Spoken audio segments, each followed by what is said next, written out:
تو اور ان ٹرائلز میں عدالتوں میں ہوتا کیا؟ کیونکہ میں یہی پوچھنا چاہ رہی تھی آپ سے، اس کی طرف آپ نے بڑی حد تک اشارہ کر بھی دیا، ایکسپلین بھی کر دیا، لیکن یہ فیصل آباد کے ٹرائلز ہو گئے یا لاہور سرگودا کے ہو گئے، آپ کی کیا خبریں ان ٹرائلز میں کیا ہوتا رہا؟ مطلب دیکھیں اب پی ٹی آئی والے 1.5 سال تقریباً تو چلانی فائل نہیں ہوئے تھے، پی ٹی آئی والے تو یہ بعد میں انہوں نے بڑی سپیڈ پکڑ لی۔ پھر پی ٹی آئی جو عمر ایوب صاحب کا خط ہے اس میں ہے کہ جی ہمیں تو اپنی مرضی کا وکیل بھی نہیں کرنے دیا جاتا، یہ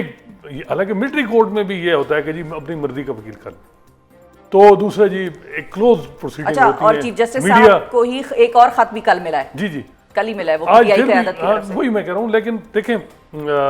یہ ممکن نہیں تھا اگر یحییٰ افریدی صاحب یہ 4 مہینے کی ڈیڈ لائن نہ دیتے۔ جس طرح پاناما میں اس وقت کے ججز پہ کرٹیسزم آتا ہے نا کہ انہوں نے ایک ڈیڈ لائن دی اور مانیٹرنگ ہوئی، یہ 9 مئی میں بھی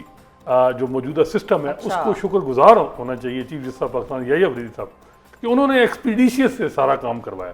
ادروائز یہ بات ٹھیک تھی۔ اگر روٹین کے ساتھ یہ کیس چلتا تو یہ کیس چلنا نہیں تھا۔ 35,000 اکیوزڈ ہے، کچھ لوگ جو ہیں وہ پریکلیم افینڈر ہیں، کچھ اشتہاری ہیں، پھر یہ ہے کہ اس میں جس طریقے سے جرا ہونی تھی اس کو لمبا کیا جاتا، لیکن جب یحییٰ افریدی صاحب نے ڈیڈ لائن دی تو اب عمر ایوب صاحب کے خط میں ہے کہ رات 2 بجے تک عدالت چلتی رہی۔ اچھا، جب یہ سارے معاملات اس قسم کے ہیں اور اتنے لکوناز ہیں اس میں، تو جب یہ لوگ اپیل میں جائیں گے تو پھر اس کا فائدہ تو پھر کو ہو سکتا ہے؟ دیکھیں اپیل میں اب مسئلہ یہ ہے کہ سزائیں سب کی ایک باٹا ریٹ رکھا گیا ہے کہ 10 سال۔ کون سا ریٹ؟ باٹا ریٹ مطلب 10 سال۔ اچھا 10 سال اب دیکھیں نا، جب آپ سزا دیتے ہیں نا اس کی سسپینشن کے بڑے چانسز کم ہوتے ہیں، ٹھیک ہے۔ اور مسئلہ یہ ہے کہ کیا لاہور ہائی کورٹ میں پہلے کیا موڈ ہے، وہاں میرا نہیں خیال کہ اس وقت حکومت کو کوئی مسئلہ نہیں ہے لاہور ہائی کورٹ میں۔ اور دوسری جو امپورٹنٹ چیز ہے کہ ان سارے رہنماؤں کو سرنڈر کر جیل میں جانا پڑے گا، پھر ان کی اپیلیں انٹرٹین ہوں گی، ادروائز نہیں۔ اب اور ابھی رانا ثناء اللہ صاحب کے کیس کا جو سلسلہ ہے وہ پینڈنگ ہے۔ رانا ثناء،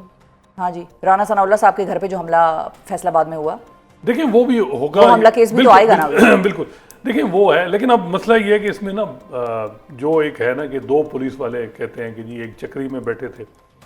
ٹیبل کے نیچے یا کہیں، انہوں چھپ کے سن رہے تھے کہ جی کنسپریسی ہوئی، عمران خان نے ڈائریکشن دی کہ جب مجھے گرفتار کیا جائے گا تو آپ لوگوں نے فسادات کرنے ہیں، اسی طرح لاہور میں ان کا 2 پولیس والوں کا ورژن 26ویں ترمیم سے پہلے عدالت نہیں مان رہی تھی کہ یہ کیسا کس قسم کی آپ بات کر رہے ہیں، لیکن اب مزے کی بات ہے 4 ججز نے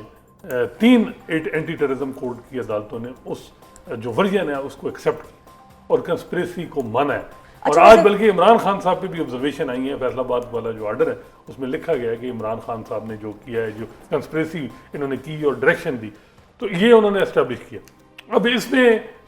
کنسپریسی پہ یہ کہتے ہیں پی ٹی آئی والوں کا ورژن یہ ہے کہ جی کنسپریسی نہیں، یہ جھوٹ ہے سب کچھ، لیکن اور دوسرا یہ ہے کہ جی جو ہمارے وکیل صاحب نے کہا کہ جی ایک تو پولیس والا چھٹی پہ تھا، اس ایس ایچ او نے کہا کہ جی آپ کو تو ایس پی کے سامنے پیش ہونا پڑے گا، آپ چھٹی پہ تھے،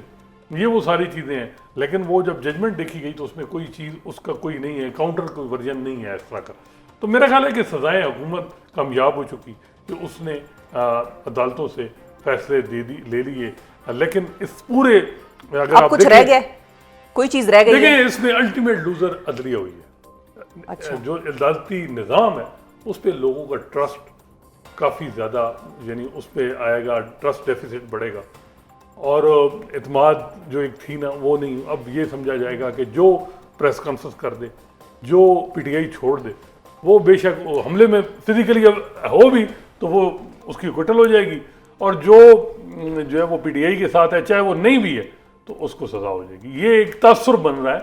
جو میرا خیال ہے کہ بڑا ہے انفارچونیٹ، اور اب دیکھتے ہیں ہائی کورٹ میں یہ چیزیں، اب پی ٹی آئی کے پاس جو آپشن ہے وہ تو یہی ہے کہ اپیل کریں، لیکن میرا خیال ہے کہ دیکھیں ان کو ریلیف سیدھی بات ہے پی ٹی آئی کو تب ہی ملے گا جب حکومت چاہے گی۔ اچھا، ادروائز جو آپ نے کہا کہ عدلیہ سب سے بڑا جو ڈینٹ پڑا ہے وہ عدلیہ کے اوپر سوال آ رہا ہے، تو جو چیف جسٹس صاحب ہیں یحییٰ افریدی صاحب، ان کو اس چیز کا ادراک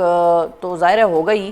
جو اب ان کی ملاقات کا سلسلہ تھا کہ انہوں نے عمر ایوب صاحب کو بلوایا، عمر ایوب صاحب نے کہا کہ میں اگر اسلام آباد آؤں گا تو کبھی امکان ہے کہ مجھے گرفتار کر لیا جائے گا، تو وہ اب اس ساری سچویشن کو ڈیل کیسے کریں گے؟ کیونکہ سوال تو ڈائریکٹلی جس طرح آپ نے بھی اٹھایا، وہ تو ان کو یہی کہیں گے کہ آپ اپیلیں فائل کریں۔ اپیل کا پروسیس یہ ہے کہ وہاں آپ دیکھیں گے پروسیجر آ جائے گا، وہاں یہ ہے کہ آپ کو گرفتار ہونا پڑے گا، جیل میں جانا پڑے گا، وہاں سے وغیرہ نامے سائن ہوں گے، ہفتے 2 ہفتے بعد کیس لگے گا، پھر نوٹس ہوگا، پھر ابھی دیکھیں نا 190 ملین پاؤنڈ کیس جو عمران خان اور بشرا بی بی سزائیں ہو چکی ہیں لیکن 7 مہینے میں کیس ہی نہیں لگ رہا. اچھا آپ کو ویسے کوئکلی یہ بتائیے فائنلی حسنات صاحب کہ آپ کو جن لوگوں کو اس مرتبہ سزا ابھی ہوئی ہے اور کچھ رہ گئے ہیں، علی امین صاحب کا نام پہلے آیا میڈیا پہ چلا لیکن وہ امین علی تھا، کوئی علی امین نہیں تھے، پھر اسی طرح اسد عمر صاحب کی بات ہو رہی ہے، شاہ محمود قریشی صاحب کی بات ہو رہی ہے، ابھی ان کے چلان ان کو جانے ہیں اور ظاہر ہے کہ یہ ساری کارروائی اب ان کے بارے میں ہوگی. اب جن کو سزائیں ہوئیں اور جن کے ایکویٹلز ہوئے یعنی کہ زین قریشی صاحب، فواد چودھری اور ابھی اسد عمر وغیرہ کا معاملہ ابھی بھی پینڈنگ پڑا ہے، آپ کو یہ امید تھی کہ انہی لوگوں کو سزا ہوگی اور ان کا ایکویٹل ہو جائے گا یا آپ کو لگ رہا تھا فواد چودھری اور زین قریشی کو بھی سزا ہو جائے گی؟ میرا خیال ہے فواد چودھری صاحب کیونکہ خود وکیل رہے ہیں، انہیں پتہ ہے کہ یہاں چیزیں مینیج کرنی پڑتی ہیں اور کس طریقے سے کرنی پڑتی ہیں. انہیں مجھے نہیں پتا کہ کس طریقے سے لیکن انہوں نے کیس کی اپنا صحیح آرگو کیا اور وہ ٹھیک ایکویٹل ہوئی ہے کیونکہ وہ موجود نہیں تھے اور یہ ثابت ہوا ہے کہ جی وہ اس وقت موجود نہیں تھے. جج صاحب نے بھی کہا کہ ان کی پریزنس ڈاؤٹ فل. اب آگے کیا ہوگا جب شاہ محمود اور اسد عمر اور علی امین کے نام دیکھیں یہ اب دیکھنا ہے کہ کیا. اور دوسری بات یہ کہ اب جی ایچ کیو حملہ کیس میں بھی فواد چودھری یعنی اکیوزڈ ہیں اور کہ شاہ محمود قریشی صاحب بھی لاہور میں ایک اور کے مقدمے میں بھی ہیں لیکن میرا خیال ہے ان کو سزائیں نہیں ہوں گی. سزا اب میرا خیال ہے کہ جو واضح ہو گیا ہے کہ جو اس وقت پی ٹی آئی کی پالیسی کے ساتھ ہے وہ زیادہ تر وہی لوگ. علی امین تو میرا خیال ہے کہ جتنا اس نے سسٹم کو سپورٹ کیا ہے ان کو سزا نہیں ہونی چاہیے. میرے خیال میں تو انہوں نے کوئی ایسی چیز نہیں کی کہ موجودہ سینٹر کو یا پاورفل سرکل کو کسی معاملے میں ناراض کیا. وہ مہینے میں ایک آدھ ان کی تقریر ہوتی ہے 2 منٹ کی اور بڑا وہ سوشل میڈیا پہ وائرل ہوتی ہے کہ جی بڑا سخت سوالات کیے لیکن اگلے دن پھر وہ ان کے معاملات ٹھیک ہو جاتے ہیں یا جو بھی. لیکن میرا خیال ہے کہ علی امین کو نہیں کوئی نہیں کچھ چھیڑے گا کوئی بھی. بہت شکریہ ادا کریں گے حسنات ملک صاحب. ناظرین ہمارے ساتھ موجود سیاسی صحافتی اور جو ایک وکیلی نما ایک تجزیہ تھا وہ بھی دے رہے تھے کیونکہ ایک طویل عرصے سے کورٹس کو کور کر رہے ہیں، کورٹس کی ساری کارروائی کو مانیٹر کرتے ہیں، دیکھتے ہیں اور اس پر لکھتے ہیں. دیکھتے ہیں کہ اب آنے والے وقتوں میں کیا ہوتا ہے اور ہم یہ ریکارڈ پر آ گئی ہے حسنات صاحب کی بھی جو پریڈکشنز ہیں علی امین صاحب کے حوالے سے یا دیگر رہنماؤں کے حوالے سے. وقت بتائے گا کہ ان کا کیا بنتا ہے. پروگرام کے آخر میں ذکر پاک امریکہ تعلقات کے تناظر میں گزشتہ شب ڈونلڈ ٹرمپ کی جانب سے پاکستان کے ساتھ تجارتی ڈیل فائنل ہونے کے اعلان کا اور اس کے پاک امریکہ تعلقات پر اثرات کا، جس پر بات کرنے کے لیے ہمارے ساتھ موجود ہیں امریکہ میں پاکستان کے سابق سفیر اعزاز چودھری صاحب. السلام علیکم چودھری صاحب. بہت شکریہ سر آپ نے وقت نکالا. سب سے پہلے تو یہ بتائیے کہ یہ جو تعلقات کا ایک ری سیٹ قسم کی چیز ہمیں دیکھنے کو مل رہی ہے، یہ آپ بتائیں گے کہ ری سیٹ ہوا ہے یا نہیں ہوا پاک امریکہ تعلقات کے حوالے سے، یا ابھی بھی آپ کو لگتا ہے کہ there is many slips between the cup and the lips? Reset تو میں نہیں کہوں گا اس کو. اس کی وجہ یہ ہے کہ جو ان کا اسٹریٹجک کیلکولس ہے امریکہ کا اس ایریا میں، وہ ابھی بھی چین کے ساتھ ان کے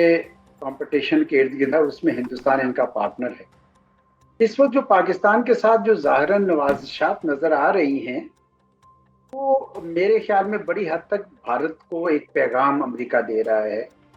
کہ آپ نے ہم سے اتنی مالی عسکری امداد لی اور اس کے بعد آپ روس کے ساتھ بھی پورا سلسلے چلا رہے ہیں، ان کا تیل بھی خرید رہے ہیں، آگے بیچ رہے ہیں، ان کی S-400 بھی خرید رہے ہیں، چین کے ساتھ بھی آپ تجارت سرمایہ کاری سب کچھ کری جا رہے ہیں. اور اس وجہ سے ان کو تھوڑا سا اس بات کا ہے کہ بھئی یہ ہندوستان دونوں طرف کھیل رہا ہے کرکٹ کے. دوسرا ان کو یہ اس بات کا اندازہ ہو رہا تھا کہ ہندوستان باوجود اس کے کہ وہ اس کو نیٹ سیکیورٹی پرووائڈر بنانا چاہتے تھے اس خطے کا، وہ تو پاکستان کے خلاف نہیں لڑ سکا تو چین کے خلاف کیا لڑے گا. اور تیسری جو چیز مجھے نظر آ رہی ہے ان کو پیغام دینے کی وہ یہ کہ کچھ ہندوستان کی قیادت کی طرف سے ایک بڑا مغرور قسم کا انداز آ گیا تھا یورپ کے بارے میں، امریکہ کے بارے میں بھی. تو میرا خیال ہے وہ بھی تھوڑا ان کو وہ میسج دینا چاہتے تھے کہ ہمارے پاس تو بڑی آپشنز ہیں، ہم پاکستان کے ساتھ بھی کر سکتے ہیں. تو اس وجہ سے مجھے نہیں سمجھتا کہ پاکستان کے ساتھ کوئی بہت ایک دم سے محبت جاگ اٹھی ہے.